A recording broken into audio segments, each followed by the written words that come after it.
Terceiro episódio com Kleber Santos, especialista em marketing político e também comunicação eleitoral. Esse é meu convidado para esse terceiro episódio.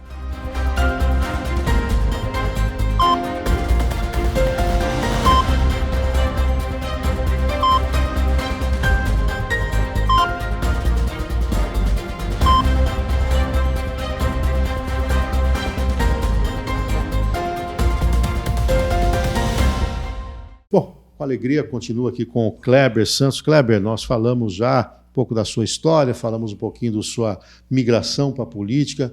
No episódio anterior nós falamos do teu livro e derivamos, inclusive, sobre perfis aí dos candidatos. Vamos falar um pouquinho das campanhas majoritárias, né? A gente sabe que o volume de recursos disponibilizado para os principais candidatos é bastante robusto. Certamente há uma equipe também setorial, multidisciplinar, né? E é impressionante, eu fico lá, e você que trabalha nesses bastidores pode esclarecer. O sujeito está fazendo um debate, mas dá 3 segundos depois já tem um meme desse sujeito, uma foto. Como é que tem funcionado esses bastidores dessas campanhas? É um time atento aos detalhes, ao traquejo, a uma fala, é um recorte? Como é que é isso? É muito instantâneo hoje. Existe um batalhão hoje de ativistas digitais, né? Antes, a campanha política ela era unilateral, saía do jornal, da rádio, da televisão, né? E hoje, então, com as redes sociais, é tudo de forma instantânea. Cada campanha hoje, ela precisa pensar numa grande estrutura de internet. É ali que as coisas estão acontecendo. Não que a internet define a eleição. Eu diria que a internet não ganha eleição, mas não se ganha mais eleição sem a internet. E ali, os debates, os fãs de cada candidato, os fãs, né? E tem também o esquema profissional. Muitos candidatos montam uma estrutura bastante grande, ficam acompanhando, aquelas equipes ficam acompanhando tudo e já colocam imediatamente. Então, é uma estrutura, Cafeu, de televisão. É uma estrutura com equipamento, com gente, com redator. Hoje tem especialista. O sujeito fica dedicado, é como se fosse um projeto de um filme que ele vai gravar fora do país, ele fica 24 horas praticamente. O tempo todo, as equipes se revezam dia e noite. Entra a equipe que trabalha ali 6, 8 horas, depois entra a outra equipe, e você viu no debate na Bandeirantes. Durante o debate, já estava saindo momentos do debate, e com comentários, com memes. E como é que é o preparo desses candidatos, né? Por exemplo, eu não imagino que a equipe, você falou do debate na Band, que ocorreu há algumas semanas, foi o primeiro. Eu imagino que a equipe deve ter dito, por exemplo, o candidato Bolsonaro, olha, cuidado com a questão das mulheres, isso é muito caro. E, de repente, ele é instigado e ele ataca exatamente uma mulher jornalista. De um lado, tem orientação, do outro lado, é frustrante quando o candidato sai um pouquinho da linha. É assim. E o próprio Lula teve dificuldade também no debate, né? É assim, porque quando você vai para o debate, a equipe estuda o debate. É igual um jogo de futebol. O técnico, antes do jogo, ele assiste jogos envolvendo aquele adversário para ver como que ele joga. Da mesma forma, é analisado também o desempenho de cada adversário, para saber como é que ele costuma conduzir. E a gente estuda também a regra do debate. A gente estuda bem a regra para ver como, em que momento perguntar, em que momento questionar, né? Tem uma técnica muito interessante, não vou contar aqui não. Isso é segredo. Quer saber, contrata o Kleber. Uma técnica muito interessante, em que momento que você pode realmente questionar o seu adversário. A maioria comete um erro danado, que acaba se complicando, mas existem formas, então é estudado cada detalhe. E aí, principalmente, como a gente sabe que a população tem que perceber o candidato, algumas características nele. Então ele tem que minimizar os pontos fracos e otimizar os pontos fortes. Então, Kleber, e a questão naquele momento, né? Tem candidatos que não são muito afeitos ao microfone, esse raciocínio rápido, né? Eu percebi até em nível local, né? Candidatos com muita dificuldade de conseguir responder em 1 minuto, 2 minutos. Isso também tem que treinar. E como é que se lida quando o candidato se acha? É difícil. Me basto. Esse se basta está acabando, ele se derrota. Né? Esse se basta, existe sim alguns candidatos até arrogantes, né? Eu estou há muitos anos, eu sei o que eu estou fazendo. E ele dança, porque não é assim. Na verdade, o debate, ele não é para aprofundar nada, não aprofunda nada, é muito engessado. 1 minuto para a pergunta, 1 para a resposta. Na verdade, é um show, é um espetáculo, e quem se dá melhor, quem se sai melhor, é aquele que domina mais a comunicação e o tempo. Então é treino, ele tem que ir treinado, Agora, já sabendo o que ele vai falar, inclusive. Mas é mais fácil para quem não está na liderança das pesquisas, né? Porque vamos pegar esse quadro atual. Você tem um ex-presidente e você tem um atual presidente. Então, ambos já têm a materialização do que realizaram e do que não realizaram. Né? E você tem os pontos fracos e pontos fortes. Aí você tem outros que são senadores, tal, ou deputados, ou de fora, como o Ciro, em que ele não tem um legado atual, né? Não dá para você falar. No caso da Simone até teve condições, você lá na CPI, mas no dia a dia do parlamentar é completamente diferente de você entregar à população. Aí você tem os francos atiradores. A tendência é que esses tenham mais tranquilidade, porque eles têm que tirar votos desses que estão em cima. Quem já teve mandato ou quem está no mandato, a política, a eleição é um julgamento, Cafiel. Ele vai ser julgado pelo que ele fez ou pelo que ele deixou de fazer. Então, o Bolsonaro está sendo julgado.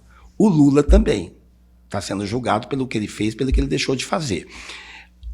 Então, assim, você pode ver que o Lula, por exemplo, fala muito do que ele fez. Muito do que ele fez. E como existe sempre um saudosismo, é mais fácil falar do que... Parece sempre, no meu tempo era melhor, no meu tempo... Isso é uma coisa comum que as pessoas falam. Ele usa muito esse argumento, lá atrás era melhor. E como já passou um tempo, as pessoas nem sabem se era mesmo ou se não era. Mas vai colocando e vai passando. O Bolsonaro, as coisas já estão mais quentes, estão acontecendo. E aquele que não teve mandato ainda, que nunca foi testado, nunca passou por nada, ele costuma vender expectativa, esperança. Então, às vezes, é muito mais fácil para quem está chegando do que por quem já passou.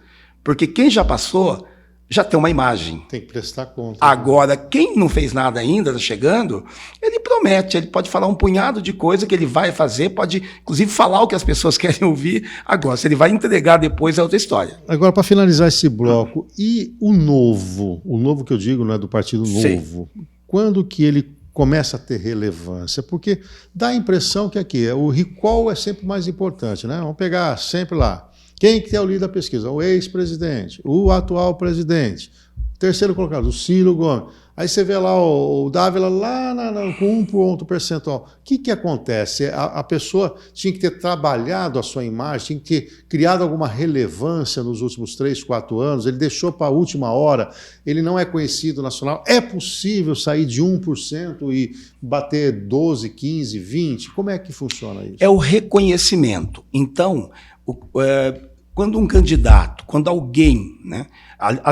Aliás, as pessoas me perguntam, quando eu devo fazer minha campanha? A partir de quando? A partir do momento que você decide que você vai ser candidato um dia. Por quê? Tem que construir reputação, construir a sua história. Porque as pessoas votam numa história e numa causa. Mas eu não posso chegar aos 45 do segundo tempo e imaginar que eu vou ser o melhor jogador Porque você não é reconhecido como tal. Como é que eu vou entregar, eu vou votar em alguém que eu não sei o que vai dar? Por isso que quando é desconhecido, a primeira coisa que eu sempre falo, debate é bom para quem não é conhecido. Porque você mostra um conteúdo. Quem é você, que você existe. Se você tem lata véia para vender, é naquele momento que você mostra. É isso aí. Então, tem que se construir uma história, as pessoas passam a te reconhecer como alguém empenhado em resolver determinado problema, determinada situação, alguém preparado, alguém com vontade de fazer. Porque não adianta também, eu sou melhor preparado, mas as pessoas falam, puxa, eu não acredito que ele está me defendendo, não. Ele é bom, mas não sei. Acontece muito isso. É aquele candidato que não vinga com o voto popular. E o carisma? E o carisma, exatamente. Eu ia te falar exatamente isso. É um peso, né? O carisma para o político é fundamental, é importantíssimo. O político sem nenhum carisma, ele tem muita dificuldade de se eleger. Aliás, é um dos itens que ele tem que analisar antes de entrar na política. Eu me lembro do Antônio Hermílio de Moraes, para o governo do Estado de São Paulo, um sujeito bem sucedido, uma tremenda de uma carreira, mas não emplacava, né? Não tinha uma votação expressiva. Né? Olha, mas eu te falo o seguinte, eu me lembro dessa campanha, agora o que eu te digo é o seguinte, o carisma se constrói, olha aqui só. Se o candidato, se aquela pessoa, qualquer ser humano, não estou falando mais de... Estou falando aqui um pouco de neurociência, agora de psicologia positiva. Claro.